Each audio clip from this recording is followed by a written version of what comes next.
گزر پیش ہے پھر مبارک سفر قافلہ پھر مدینے کا تیار ہے، قافلہ پھر مدینے کا تیار ہے۔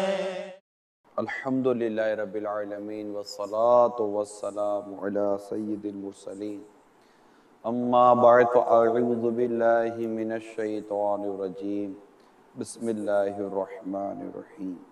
الصلاة والسلام علیک یا رسول اللہ وعلی آلک واصحابک یا حبیب اللہ۔ الصلاة والسلام علیک یا نبی اللہ وعلی آلک واصحابک یا نور اللہ۔ پیارے آقا صلی اللہ تعالیٰ علیہ وسلم پر درود و سلام پڑھنے کی فضیلت ہے کہ جو کوئی سرکار مدینہ صلی اللہ تعالیٰ علیہ وسلم پر ایک مرتبہ درود پاک پڑھتا ہے، اللہ تعالیٰ اس وقت 10 رحمتیں نازل فرماتا ہے۔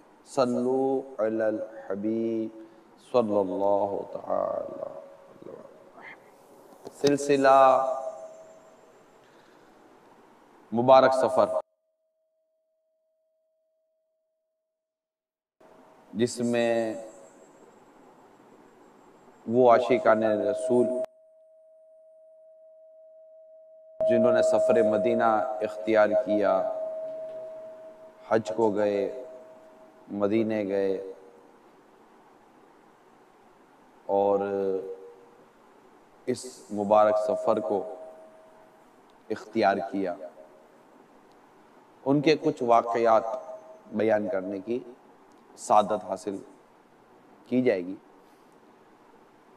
کیونکہ عن قریب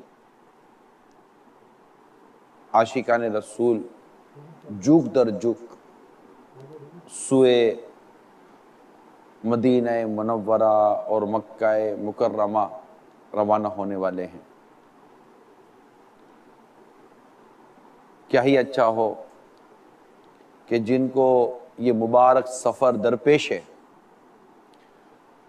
وہ بھی سنیں، تاکہ ذوق میں، شوق میں، کیفیت میں اور اضافہ ہو، اور جو نہیں جا سک رہے اور نہیں جا سک رہے یہی کہیں گے، ورنہ نہ سفر نہ کرنے کی تمنا کس عاشق رسول کے دل میں نہ ہوگی۔ اس سفر کے لیے کون بے چین و بے قرار نہیں ہوگا؟ کون ہے جو مکہ مکرمہ کی زیارت کا شوق اور مدینہ منورہ کی زیارت کا شوق اپنے دل میں نہ رکھتا ہو؟ اللہ تعالیٰ ہم سب کو یہ مبارک سفر کی سعادت عطا فرمائے، اور جو اس سفر کے لیے تیاریاں کر رہے ہیں، زادے راہ زادے قافلہ،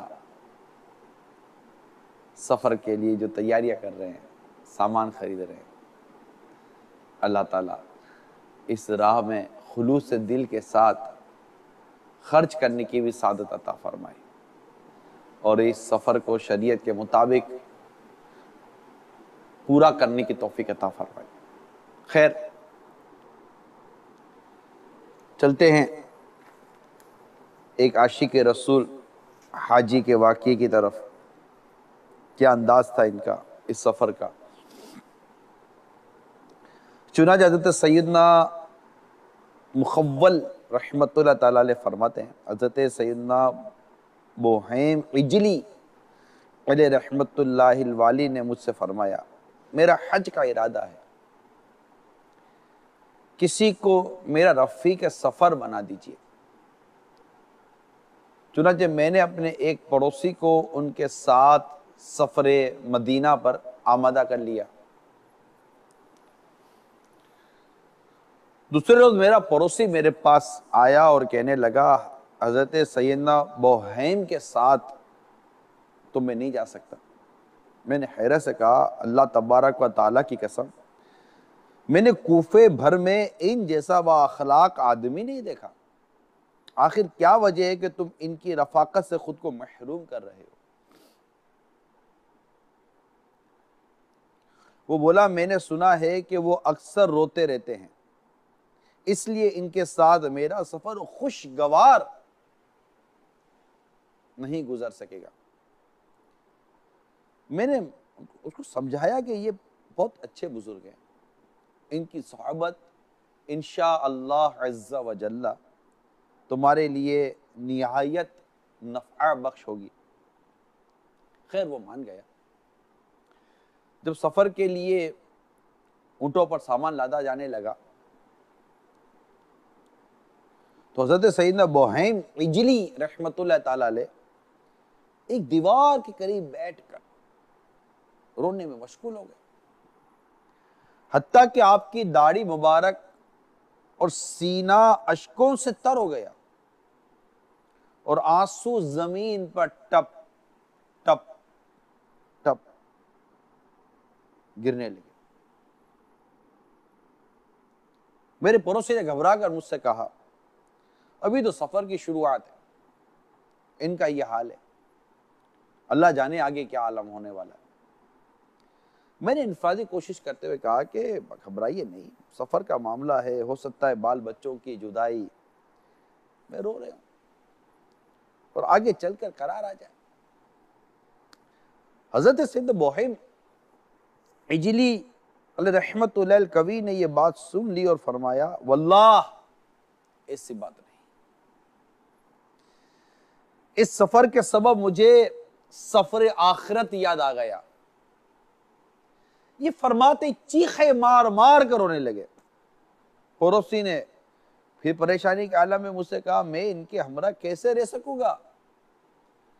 ان کا سفر حضرت سیدنا داؤد طائی، یہ حضرت سیدنا ابو الاخواس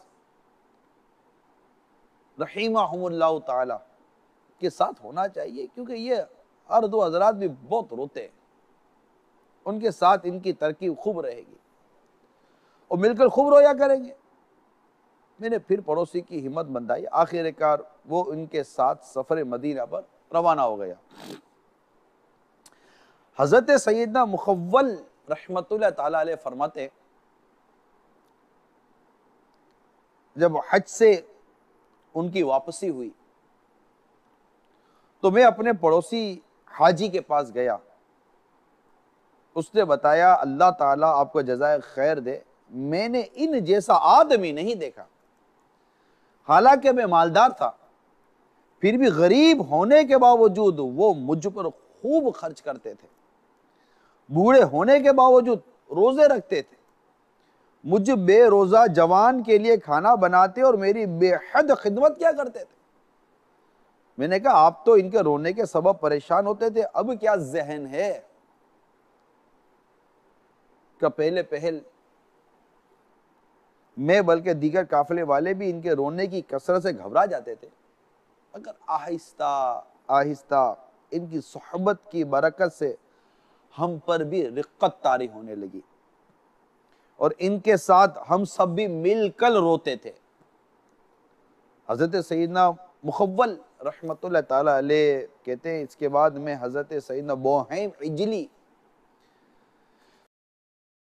علیہ رحمت اللہ کبھی کی خدمت میں حاضر ہوا اور اپنے پڑوسی حاجی کے بارے میں دریافت کیا جس سے ابھی آپ مل کر آئے تھے. تو فرمایا بہت اچھا ساتھی تھا، ذکر اللہ اور قرآن کریم کی تلاوت کی کثرت کرتا تھا اور اس کے آنسو بہت جلد بہہ جایا کرتے تھے. اللہ تعالیٰ تم کو جزائے خیر عطا فرمائے، آمین. اللہ تبارک و تعالیٰ کی ان پر رحمت ہو اور ان کے صدقے ہماری مغفرت ہو. یاد نبی پاک میں روئے جو عمر پر، یاد نبی پاک میں روئے جو عمر بھر، یاد نبی پاک میں روئے جو عمر بھر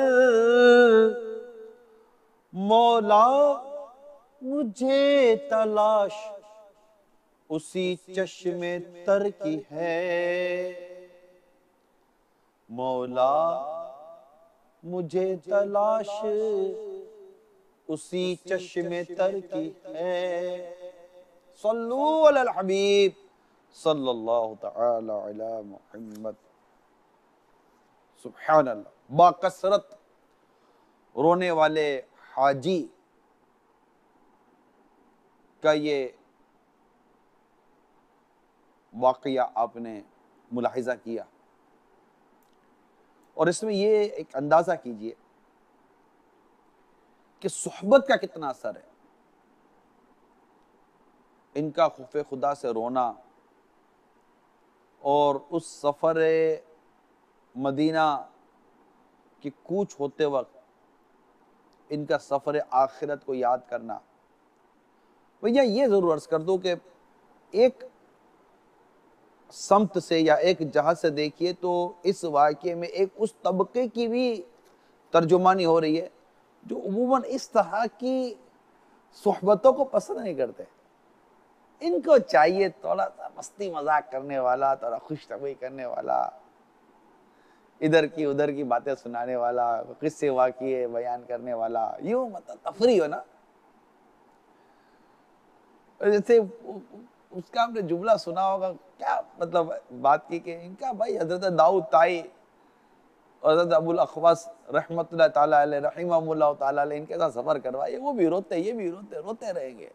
اب میرا سفر خوشگوار کیسے گزرے گا یہ رونے والی سرکار کے ساتھ؟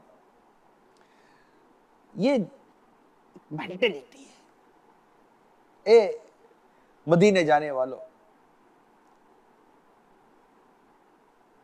امیر اہل سنت ایک شعر ہے، اے زائر مدینہ تو خوشی سے ہنس رہا ہے،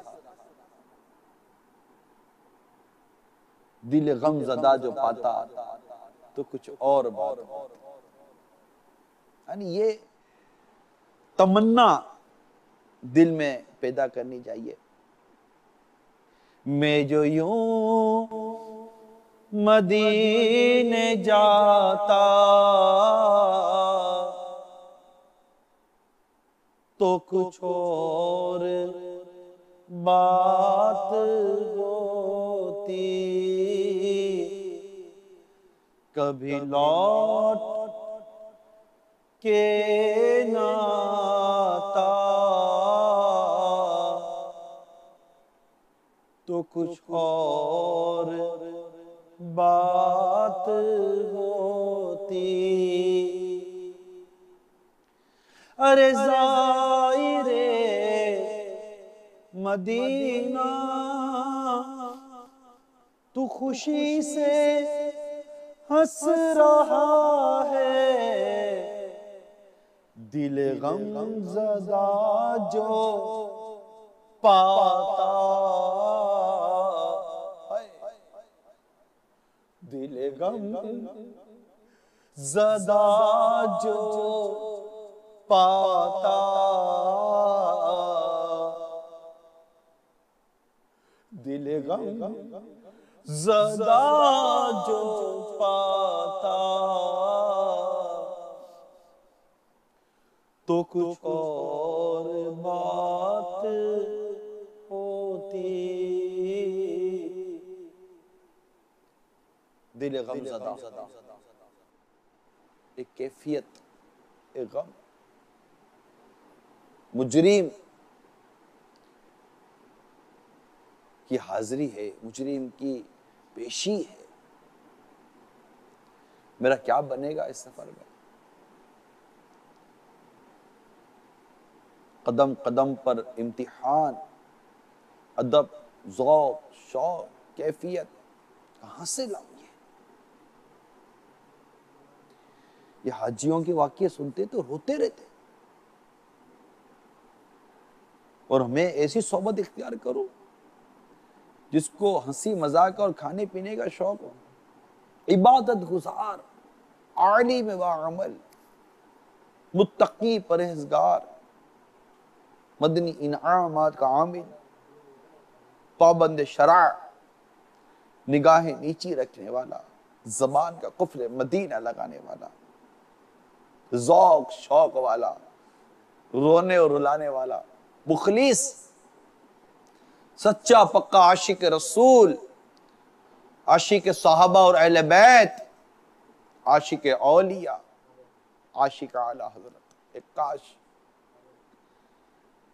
ایسے کسی عاشق کی صحبت اس سفر میں مجھے نصیب ہو جائے۔ اگرچہ میرا ایسا ابھی مزاج نہیں ہے، لیکن آپ نے ان کی بات سنی ہے حضرت کے پڑوسی کی، کہ شروع میں اور میرے قافلے والے بھی ان کی کثرت گریہ سے گھبرا جاتے تھے، مگر آہستہ آہستہ ہم پر بھی رقت طاری ہونے لگی، اور پھر ان کے ساتھ ہم نے بھی رونا شروع کر دیا۔ رونے والی آنکھیں مانگو، رونا سب کا کام نہیں ہے، جی ہاں، رونے والی آنکھیں مانگو، رونا سب کا کام نہیں ہے، ذکر محبت عام ہے لیکن سوز محبت عام نہیں ہے۔ جنت میں لے جانے والے اعمال کے صفحہ نمبر 698 698 پر اس حدیث پاک پر غور کیجئے۔ فرمان مصطفیٰ صلی اللہ تعالی علیہ وسلم میں جو ڈر گیا اس نے آخرت کی بہتری کو پا لیا، اور جس نے آخرت کی بھلائی کو پا لیا اس نے منزل کو پا لیا۔ بے شک اللہ کا سودا مہنگا ہے اور اللہ تعالی کا سودا جنت ہے۔ ایک اور حدیث سنیے، جب اللہ عز و جل کے خوف سے بندے کا جسم لرزتا ہے تو اس کے گناہ ایسے جھڑتے ہیں جیسے سوکھے درخت کے پتے جھڑتے ہیں۔ ایک اور حدیث سناتا ہوں، فرمان مصطفیٰ صلی اللہ تعالی علیہ وسلم، یہ حدیث جنت میں لے جانے والے اعمال کے صفحہ نمبر 702 پر ہے، اور کتاب کی ترتیب کے مطابق یہ 2045ویں حدیث اس کتاب میں لکھی ہے، کیونکہ 2000 سے زیادہ حدیثیں الحمدللہ عز و جل یہ کتاب جنت میں لے جانے والے اعمال میں نقل کی گئی ہیں۔ تو حدیث پاک ہے کہ جو اللہ تعالیٰ کو یاد کرے اور اس کی آنکھیں خوف خدا سے بہنا شروع کر دیں، یہاں تک کہ اس کے آنسو زمین پر جا گریں، تو اس شخص پر بروز قیامت، اس شخص کو بروز قیامت عذاب نہیں دیا جائے گا۔ ہائے، ایک اور حدیث سناتا ہوں، جس مومن کی آنکھ سے اللہ تعالیٰ کے خوف سے آنسو بہہ جائے، اگرچہ وہ مکھی کے سر کے برابر ہو، اور پھر وہ آنسو اس کے رخسار پر پہنچ جائے، تو اللہ تعالیٰ اسے جہنم پر حرام فرما دے گا۔ رونے والی آنکھیں مانگو، رونا سب کا کام نہیں ہے، ذکر محبت عام ہے لیکن سوز محبت عام نہیں ہے۔ اسی طرح حضرت سیدنا امام محمد باقر علیہ رحمت اللہ قادر جب حج کے لیے مکہ مکرمہ زادہ اللہ شرفوں و تعظیما تشریف لے گئے، یہ واقعہ عاشقہ کی حکایات کے صفحہ نمبر 112 پر ہے، میں اسی سے واقعات بیان کر رہا ہوں، اور ضمناً مدنی پھول، پھر کچھ اس موضوع سے متعلق حدیثیں وغیرہ۔ تو حضرت سیدنا امام محمد باقر علیہ رحمت اللہ القادر جب حج کے لیے مکہ مکرمہ تشریف لے گئے اور مسجد الحرام میں داخل ہوئے تو بیت اللہ شریف کو دیکھا تو رونے لگے، حتیٰ کہ رونے میں آپ کی آواز بلند ہو گئی۔ کسی نے عرض کی، یا سیدی، سب لوگوں کی نظریں آپ کی طرف لگ گئی، اس قدر زور سے گریہ زاری تو نہ فرمائیے۔ فرمائے کیوں نہ رو، ہیں میں کیوں نہ رو، میں کیوں نہ رو، شاید اللہ تعالیٰ میرے رونے کے سبب مجھ پر رحمت کی نظر فرما دے اور میں بروز قیامت اس کی بارگاہ میں کامیاب ہو جاؤں۔ پھر آپ رحمت اللہ تعالی علیہ نے طواف کیا، مقام ابراہیم پر نماز پڑھی، جب سجدے سے سر اٹھایا تو سجدے کی جگہ آنسوؤں سے تر تھی۔ اللہ تعالیٰ کی ان پر رحمت اور ان کے صدقے ہماری مغفرت۔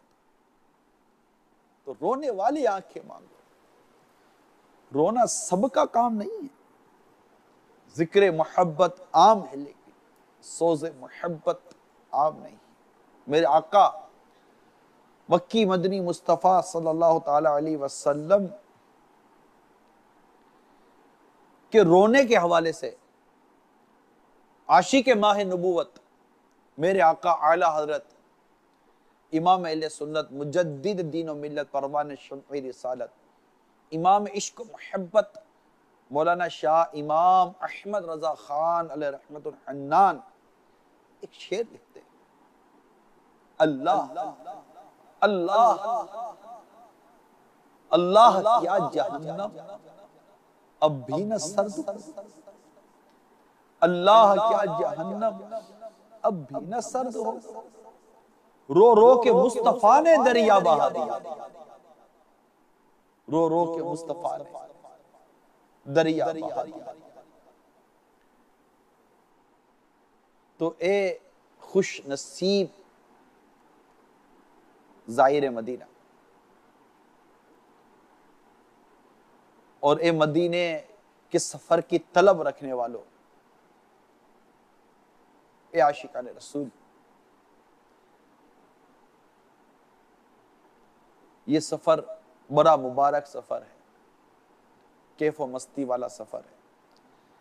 اس میں زاد قافلہ تقوی، پرہیزگاری، خوف خدا، عشق رسول، رقت قلبی، اور یہ رقت، یہ سوز، یہ گداز، یہ نصیب ہوتا ہے عموماً زیادہ تر اگر میں کہوں تو اس کی خیر رب کی رحمت تو اول ہی ہے، مگر اس کے جو کچھ اسباب ہوتے ہیں ان میں خاموشی، نگاہوں کی حفاظت اور کم کھانا، یعنی آنکھ کا قفل مدینہ، زبان کا قفل مدینہ اور پیٹ کا قفل مدینہ، اگر یہ نصیب ہو جائے یہ سفر مدینہ مدینہ ہو جائے گا اللہ کی رحمت سے۔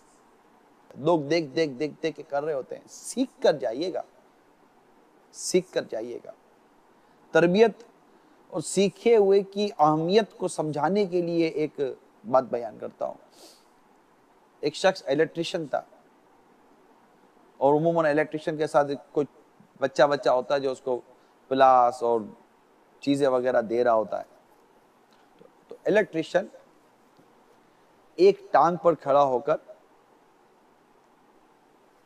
وہ تار پکڑ کر صحیح کر رہا تھا، تار وغیرہ۔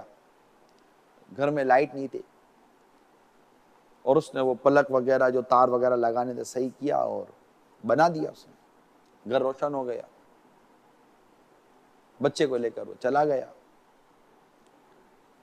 بچہ بھی دیکھ رہا تھا کہ استاد کیسے کام کر رہا ہے، دیکھ رہا تھا۔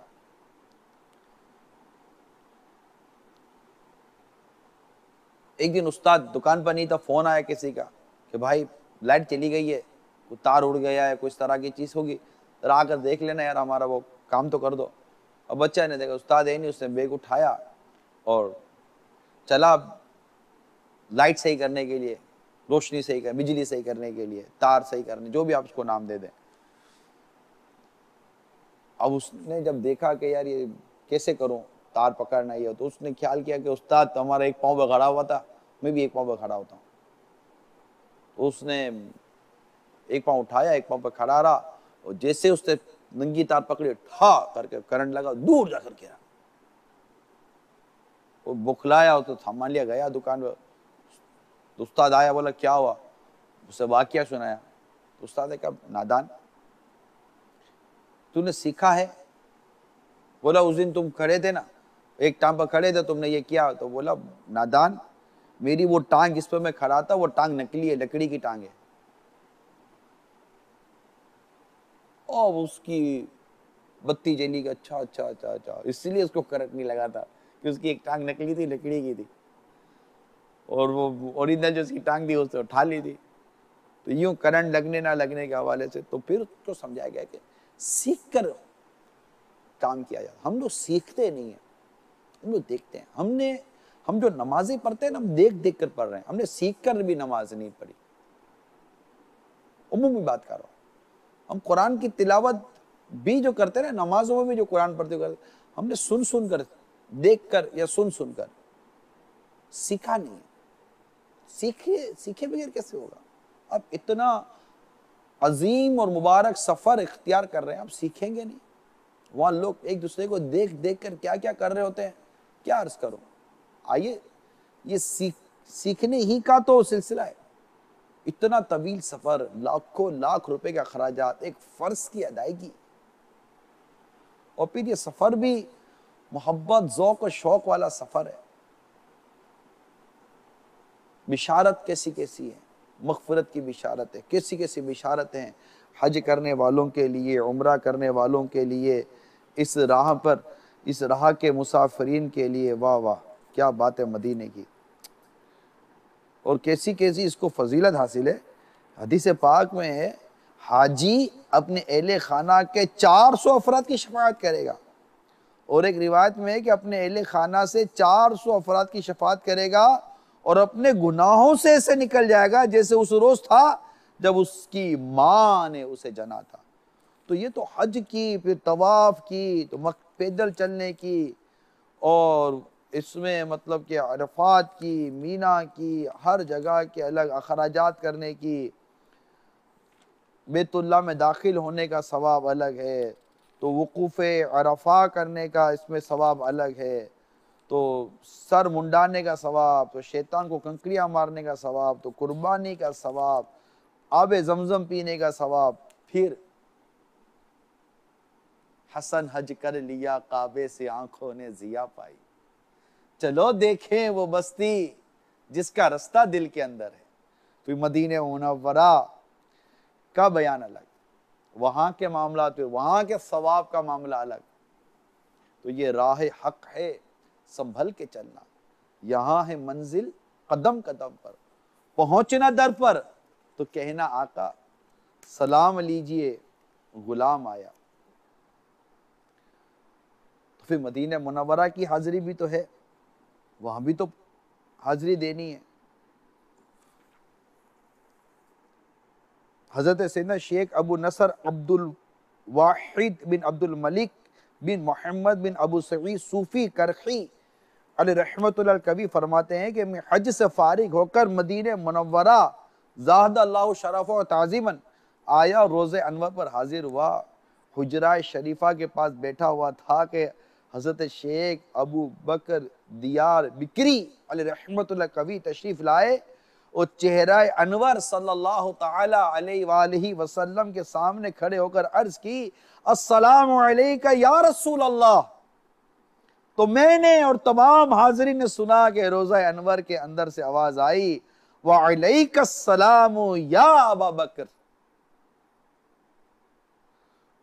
تو یہ اب مزید شوق، پیار، محبت، عشق بڑھانے کے لیے یہ ایک آقا کے در کی حاضری کا بھی عشق رسول سے بھرا ہوا واقعہ بیان کیا. یہ واقعہ بھی عاشقان رسول کی 130 حکایات کے صفحہ نمبر 20 سے میں نے بیان کرنے کی سعادت حاصل کی ہے. اللہ تعالی ہم سب کو عمل کرنے کی توفیق عطا فرمائے. غیبت کے خلاف جنگ جاری رہے گی، مسجد برو تحریک جاری رہے گی. صلو علی الحبیب صلی اللہ تعالی علی محمد.